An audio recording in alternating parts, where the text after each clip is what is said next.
السلام علیکم ناظرین، میرا نام ہے راجہ دیب اور میں آج موجود ہوں صدیقی ایجوکیشن کمپلیکس میں۔ میرے ساتھ آج مہمان موجود ہیں عظیم مذہبی اسکالر حضرت علامہ مولانا محمد خلیق عامر صاحب۔ آج کا ہمارا ٹاپک ہے سیدنا صدیق اکبر رضی اللہ تعالیٰ عنہ۔ السلام علیکم سر۔ وعلیکم السلام ورحمۃ اللہ وبرکاتہ۔ بہت شکریہ، ایک اہم موضوع کے لیے آپ نے اظہار خیال کے لیے موقع دیا، بہت شکریہ۔ سر آج کے سوال تو بہت زیادہ ہیں، لیکن میں نے کچھ سوالات کو اپنے پاس لکھا ہے اور وہ میں آپ سے پوچھنا چاہتا ہوں ابھی۔ اس میں پہلا سوال یہ ہے کہ آپ سیدنا صدیق اکبر رضی اللہ تعالیٰ عنہ کا خاندانی پس منظر، آپ کا ایمان، اس بارے میں کچھ تھوڑا بہت وضاحت کر دیں۔ حضرت سیدنا ابو بکر صدیق رضی اللہ تعالیٰ عنہ خلیفہ اول، آپ کا اس میں گرامی عبداللہ بن عثمان، آپ کی کنیت ابو بکر اور لقب آپ کا عتیق و صدیق ہے۔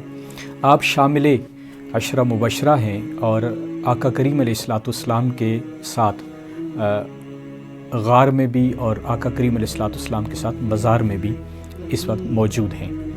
حضرت سیدنا صدیق اکبر رضی اللہ تعالیٰ عنہ، آپ وہ خوش نصیب صحابہ کرام میں سے ہیں کہ جنہوں نے مردوں میں سب سے پہلے اسلام قبول کیا، اور آقا کریم علیہ الصلوۃ والسلام کی زندگی کے اگر مختلف گوشوں کو دیکھا جائے، جن میں آقا کریم علیہ السلام کی صداقت ہے، عدالت ہے، شجاعت ہے، دیگر صحابہ کرام کو بھی اس کا فیض کثیر ملا، لیکن آقا کریم علیہ الصلوۃ والسلام کی صداقت کا جو پہلو ہے وہ سیدنا صدیق اکبر رضی اللہ تعالیٰ عنہ کی شخصیت میں ہمیں ملتا ہے۔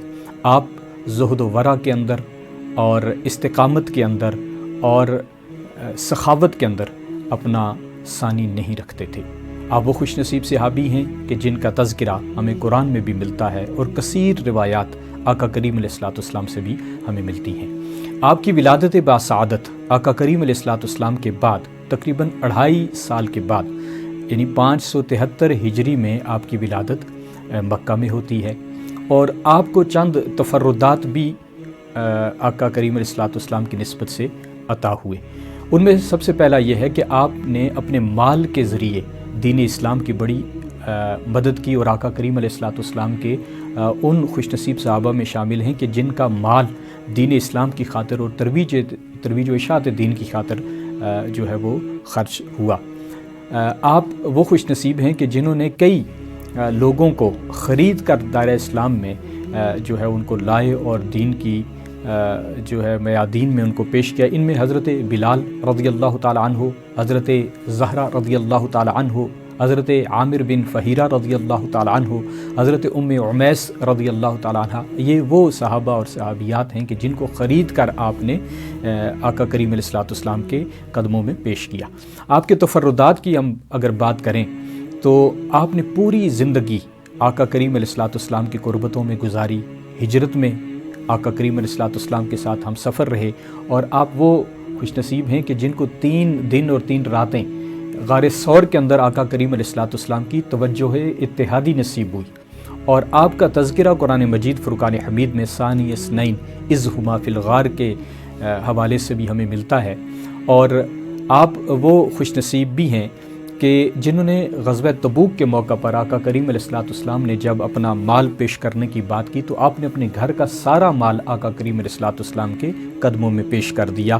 تو یہ جو جذبہ تھا قربانی کا، ایثار کا اور انفاق فی سبیل اللہ کا، وہ حضرت سیدنا صدیق اکبر رضی اللہ تعالیٰ عنہ میں ہمیں بدرجہ اتم ملتا ہے۔ آپ کا اگر دور خلافت کی بات کی جائے تو آقا کریم علیہ الصلوۃ والسلام کے وصال اقدس کے بعد 11 ہجری میں آپ خلیفہ منتخب ہوئے، اور 11 ہجری سے لے کر 13 ہجری تک تقریباً 2.5 سال تک آپ کی خلافت رہی۔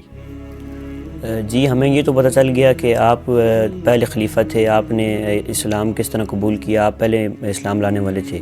اس کے بعد دوسرا سوال میرا یہ ہے کہ آپ کے جو دور خلافت میں آپ نے خدمات اسلام کے لیے اپنی قربانیاں دی، ان کے بارے میں تھوڑی وضاحت کر دیں۔ حضرت سیدنا صدیق اکبر رضی اللہ تعالیٰ عنہ کا، جیسے میں نے بتایا کہ سن 11 ہجری میں آپ نے دور خلافت آپ کا شروع ہوتا ہے، اور آقا کریم علیہ الصلوۃ والسلام کے وصال کے بعد کئی فتنوں نے سر اٹھایا۔ ان میں فتنہ ارتداد بھی تھا، منکرین زکوٰۃ کا فتنہ بھی تھا، اور یہ وہ چیلنجز تھے جو حضرت سیدنا صدیق اکبر رضی اللہ تعالیٰ عنہ نے فیس کیے۔ اور آپ کے دور خلافت کے اندر فتوحات کا بھی ایک سلسلہ شروع ہوا۔ تو 2 طرح کی فتوحات آپ کے دور اقدس میں ہوئیں۔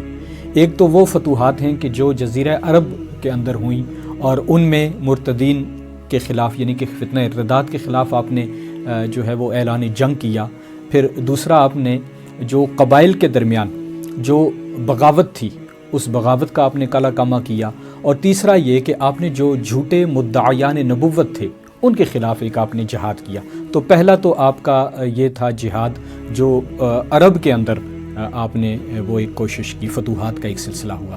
دوسرا جو آپ کی فتوحات تھیں وہ عراق اور شام کے علاقوں میں آپ کے دور اقدس میں ہوئیں، جو کہ باہر کی سلطنتوں کے اندر آپ کی خلافت کے معاملات رہے۔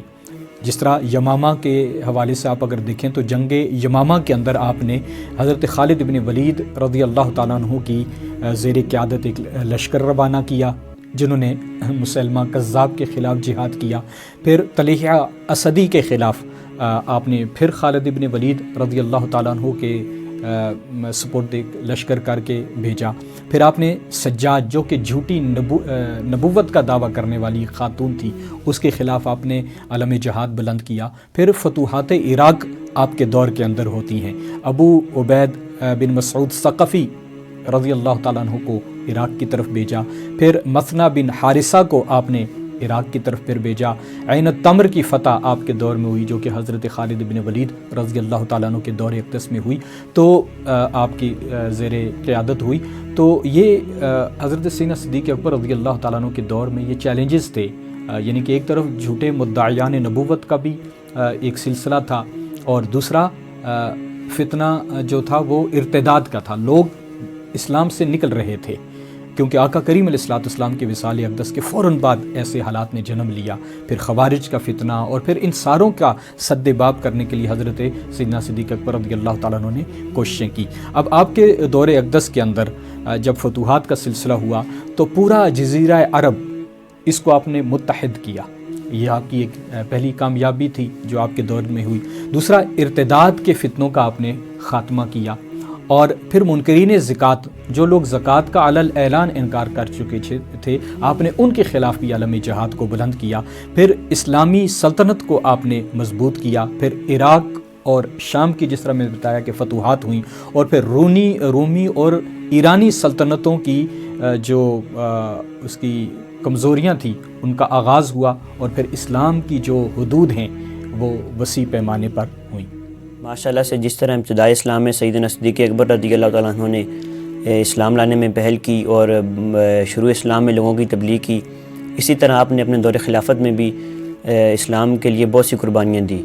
اور آپ ابھی یہ بتا دیں کہ آپ رضی اللہ تعالیٰ عنہ کی شان بازبان مصطفیٰ صلی اللہ علیہ وسلم کے بارے میں تھوڑی سی وضاحت کر دیں۔